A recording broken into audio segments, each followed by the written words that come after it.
لکھ رہے تھے، اور ان کی جو دوات ہوتی ہے نا، دوات، آپ دوات سمجھتے ہیں، امپورٹ جس کو ہم انگریزی میں کہتے ہیں، تو وہ اس کے اندر جو ہے وہ قلم ڈبو ڈبو کے لکھ رہے تھے، تو وہاں کی ان کی جو ہے نا لوڈی، ان کی جو کنیز ہے وہ وہاں سے آئیں، اور ان کا جو ہے نا اس پر ہاتھ لگا، تو امام بخاری رحمہ اللہ فرمایا کہ بھائی آپ دیکھ کر نہیں چلتی. کیا کہا؟ آپ دیکھ کر نہیں چلتی. مجھے بتائیے کوئی بری بات ہے؟ کوئی غلط طریقے سے چلتا ہے ہم اس کو کہیں گے نا کہ یار آپ دیکھ کر کیوں نہیں چلتے؟ امام بخاری رحمہ اللہ فرمایا کہ آپ دیکھ کر نہیں چلتی. اس نے کہا کہ حضرت دیکھنے چلنے کی کیا بات ہے، تو آپ ایسی جگہ پہ رکھتے کیوں ہو جو بیچ میں آئے؟ امام بخاری رحمہ اللہ نے فرمایا کہ اللہ اکبر، کہا کہ یار میں نے تمہیں آزاد کر دیا، جاؤ. تو ساتھ میں جو ان کے جو وراق تھے انہوں نے کہا کہ حضرت بدتمیزی اس نے کی اور آپ نے اس کو آزاد کر دیا. کہنے لگے کہ میرا نفس غالب آ رہا تھا اس بات کے اوپر کہ میں اس کے اوپر غصہ کروں، تو میں نے اپنے نفس کو کچل کر جو ہے اللہ کی رضا حاصل کر کے اس کو جو ہے میں نے آزادی کر دی. آپ اندازہ کریں. تو یہ امام بخاری رحمہ اللہ ہے. اب یہ امام بخاری رحمہ اللہ جو ہیں، مجھے بتائیے کیا صحیح بخاری ان کی پوری دنیا کے اندر معروف نہیں ہے؟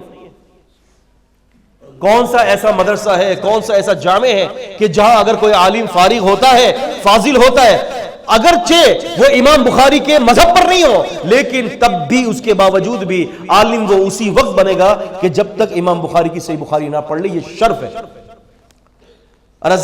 میں ایک جگہ پر گیا تھا، ایک جگہ تقریر تھی انکار حدیث پر. آپ کو پتہ ہے یہ میری ایکسپرٹیز ہے اللہ تعالیٰ کی دی ہوئی توفیق سے. انکار حدیث پر جو ہے وہ میرا پروگرام تھا ایک جامع کے اندر. تو وہاں پر ایک اسٹوڈنٹ نے مجھ سے یہ سوال کیا، اللہ اکبر، قرآن مجید کی تو حفاظت کی اللہ نے ذمہ داری لی ہے. اب ایک نکتہ سنیے گا، قرآن مجید کی تو حفاظت کی ذمہ داری اللہ نے لی ہے، آج تک کوئی قرآن مجید بنا نہیں سکا، تو آپ یہ صحیح بخاری کو کیسے کہتے ہو اصح الکتب بعد کتاب اللہ، کہ قرآن مجید کے بعد سب سے صحیح ترین کتاب؟ میں نے ان سے کہا کہ میرے بھائی، میں نے کہا بھائی اللہ جانتے ہیں، اللہ تعالیٰ شاہد ہے اس بات پر، آج تک قرآن مجید جیسی کسی نے ایک سورت بھی نہیں بنائی، اور نہ ہی آج تک امام بخاری جیسے کسی نے جو ہے کتاب الایمان، کتاب الوحی، ان کے جیسا ایک چیپٹر بھی آج تک کوئی لا نہیں سکا، اور آج تک دنیا کے اندر صحیح بخاری جیسی کوئی دوسری کتاب لکھی نہیں گئی. ایسا اللہ نے شرف عطا کیا اس کتاب کو. تو میں کہنے لگا کیا امام بخاری چاہتے تھے کہ لوگوں کے سامنے آئیں؟ ایمانداری سے بتائیں. آپ کی یہ سیالکوٹ کے اندر ہی جو ہے، اللہ آپ کا بھلا کرے، محمد علی جانباز رحمۃ اللہ علیہ، ان کے بارے میں تو ہم لوگوں نے جانا ہی جب ان کا علمی کام آ گیا. اس سے پہلے کوئی ان کو نہیں جانتا تھا تقریباً لوگوں میں. انجاز الحاجہ جو ہے ابن ماجہ کی شرح لکھی ہے، اللہ نے کیسی اس شرح سے کام لے لیا، امت تک پہنچا دیا. آج ہمارے تقریباً ہر مدرسے کے اندر انجاز الحاجہ شرح سنن ابن ماجہ موجود ہے. تو اپنے آپ کو جتنا آپ کوشش کریں گے نا کہ یا اللہ مجھے لوگ نہ دیکھیں، یا اللہ مجھے شہرت ریاکاری سے سمعہ سے بچا لے، اللہ جانتے ہیں کہ جو کام اللہ رب العالمین نے آپ کا امت تک پہنچانا ہوگا اللہ تعالیٰ پہنچا دے گا. شیخ البانی کو کبھی سنا ہے آپ لوگوں نے آمنے سامنے بالمشافہ؟ ہے شیخ؟ کیا سنا ہے آپ لوگوں نے؟ ما سمعتو ما رأیتو ما سمعتو بالمشافہ؟ نہ میں نے ان کو کبھی آمنے سامنے دیکھا ہے. ہاں میرے استاد ابو عبد المجید بلتستانی حفظہ اللہ، جنہوں نے مجھے سنن ترمذی پڑھائی ہے، انہوں نے کہا کہ شیخ انا رأیتو، میں نے ان کو دیکھا ہے، وہ کمپیوٹر پہ بیٹھے ٹائپنگ کر رہے تھے تو میں نے ان کو دیکھا ہے. تو عزیزان گرامی میں بتاتا چلوں آپ کو، لیکن شیخ البانی کا کام، مجھے بتائیے کون ان کے کام سے جو ہے وہ ناآشنا ہے؟ 60,000 حدیثوں پہ کام کیا ہے. کتنا؟ 60,000 حدیثوں پر کام کیا انہوں نے، اور کوئی ایسی حدیث کی کتاب نہیں ہے کہ جس پر انہوں نے ہاتھ نہ رکھا ہو. امت تک ان کا کام اللہ نے چلا دیا. کوئی جانے کے نام جانے، پوری امت جانتی ہے.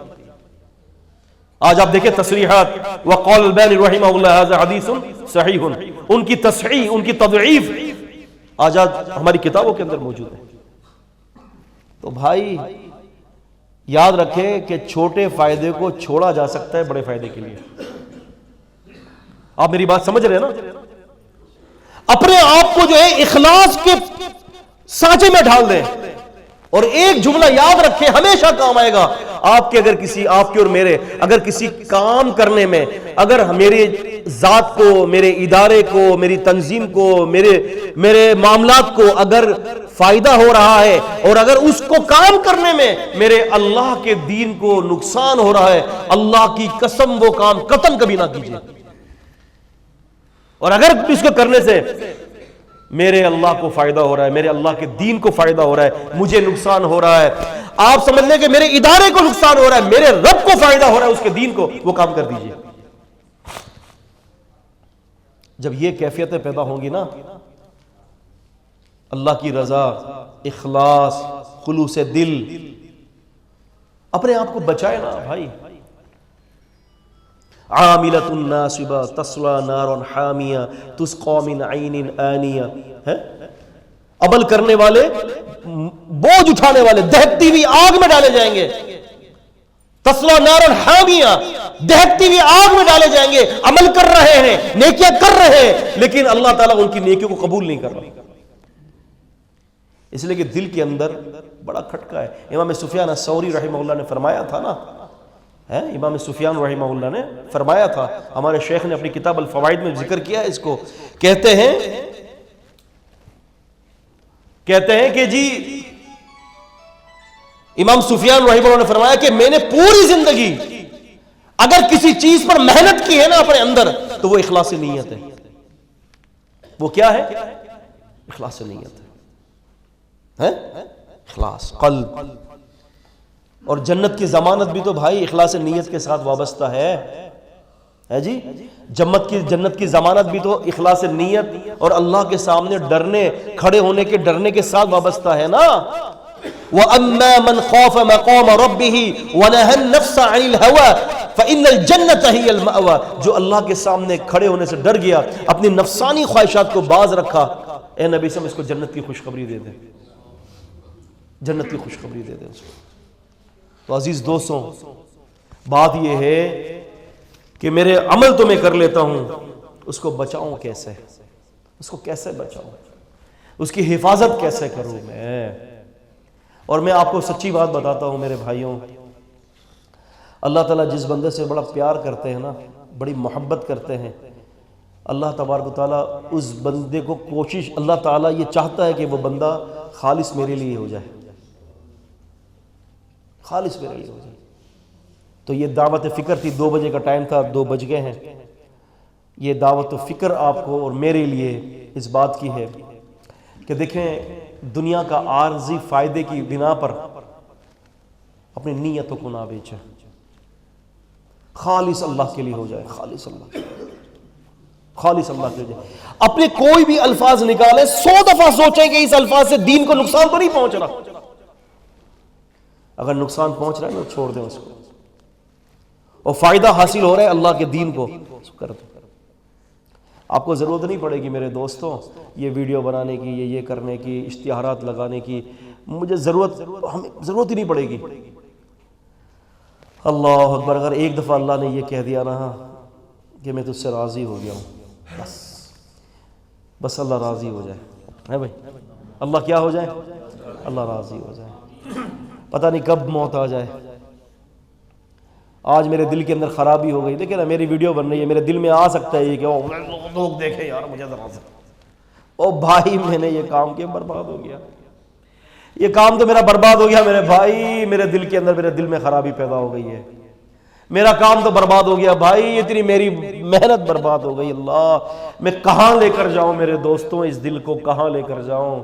اور یہ نفس تو بہت بڑا دشمن ہے، اسی لیے جو ہے امام شافعی رحمۃ اللہ علیہ فرمایا کرتے تھے کہ یہ جو نفس جو ہے نا، جب تم دیکھو نا کہ تمہیں الجھن پیدا ہو جائے کہ صحیح بات کیا ہے اور غلط کیا ہے، تو فرماتے ہیں کہ تم دیکھ لو کہ تمہارا نفس کس جگہ پر بیٹھ رہا ہے، کس جگہ پر تمہارا نفس جا رہا ہے، بس اس کے خلاف کر لو، کیونکہ نفس کی تو عادت یہی ہے کہ وہ اللہ کے حکم کے خلاف ہی جاتا ہے۔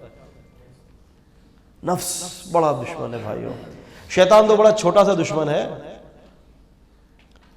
ہم سمجھتے ہیں کہ شیطان بہت بڑا دشمن ہے، او میرا بھائی یہ شیطان اتنا بڑا آپ کا میرا دشمن نہیں ہے، ہمارا نفس بہت بڑا دشمن ہے۔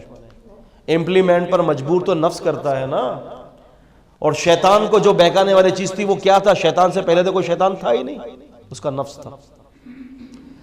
میں سب کے لیے اللہ سے دعا کرتا ہوں، سب کے لیے اللہ ہم سب کے لیے ہدایت کے فیصلے کرتے ہیں۔ انا احقر من العباد، بڑا ہی حقیر بندوں میں۔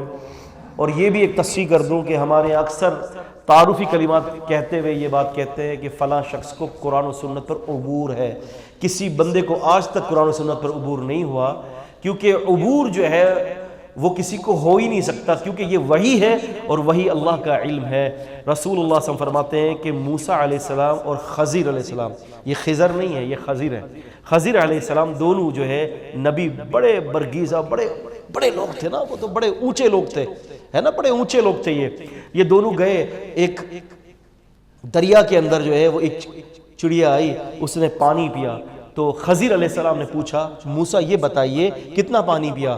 تو موسیٰ علیہ السلام نے فرمایا کہ 1 قطرہ یا 2 قطرہ۔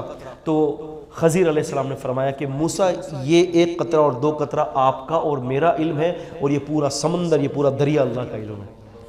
تو وہی کے علم کو کون بھائی عبور کر سکتا ہے؟ وَلَا يُحِيطُونَ بِشَيْءٍ مِّنْ عِلْمِهِ إِلَّا بِمَا شَاءَ۔ تو یہ بات نہیں کہنی چاہیے مجھے کوئی عبور نہیں ہے کتاب و سنت پر، میں تو طالب علم ہوں، جو اللہ پاک سمجھاتے ہیں وہ آپ کو سمجھا دیتا ہوں، اس لیے کہ حجت پوری کرنی ہے۔ بلغوا عنی ولو آیا، کسی مائع کے لال کو آج تک وہی پر عبور نہیں ہو سکتا۔ وہی تو بہت وسیع علم ہے، اور اس کی ساری کنجیاں میرے اللہ کو ہیں، وہ جس کو جتنا چاہتا ہے علم دے دیتا ہے۔ کوئی تیر رہا ہے، کوئی غوطے لگا رہا ہے، کوئی وضو کر رہا ہے، کوئی چہرہ دھو رہا ہے، کوئی پی رہا ہے، جتنا اللہ چاہتا ہے اس کو تقسیم دے دیتا ہے، لیکن عبور کسی کو بھی نہیں ہوتا۔ ہم سب طالب علم ہیں اس وحی کے۔ اللہ جس کو جس چیز چاہے فضیلت دے دے، انہی باتوں پر اکتفا ہے۔ ان اريد الا الاصلاح، کوئی نہ سمجھے کہ کسی کے اوپر تنقید کی ہے، وجہ یہ ہے کہ مجھے اپنے اعمال اور اپنے گناہوں سے ہی فرصت نہیں ہے، تو میں اپنے دوسرے کسی بھائی پر خاک تنقید کروں گا؟ پہلے میں تو ٹھیک ہو جاؤں میرے بھائیوں۔ السلام علیکم ورحمۃ اللہ وبرکاتہ۔